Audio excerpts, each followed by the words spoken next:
مشورے میں اللہ تعالیٰ نے برکت رکھی ہے۔ اب مشورہ کس بندے سے لیا جائے؟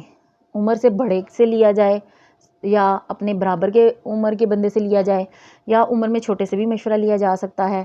تو ہمیں نبی پاک صلی اللہ علیہ وسلم کے اسوہ میں کیا ملتا ہے، آئیے سنتے ہیں۔ ایک دفعہ نبی پاک صلی اللہ علیہ وسلم کے چچا حضرت عباس بیٹھے ہوئے تھے، تشریف فرما تھے۔ تو حضرت عباس جو ہیں وہ آپ کے رشتے میں سگے چچا تھے، لیکن عمر میں زیادہ فرق نہیں تھا۔ حضور اقدس نے ان سے پوچھا، چچا جان میں بڑا ہوں یا آپ بڑے ہیں؟ تو مقصد یہ تھا کہ نبی پاک کے سوال کرنے کا مقصد یہ تھا کہ یہ بات پوچھنا کہ عمر میں کون بڑا ہے۔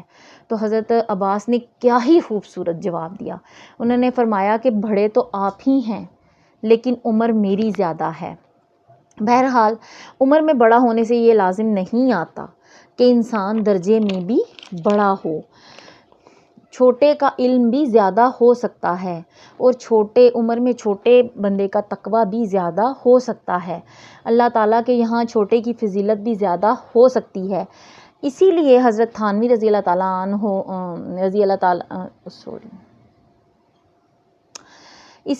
حضرت تھانوی رحمۃ اللہ علیہ نے فرمایا کہ ضابطے کے بڑے، وہ یہ اس لیے کہتے تھے کہ حقیقت میں کون بڑا ہے اس کی خبر تو صرف اللہ تعالیٰ ہی کو ہے۔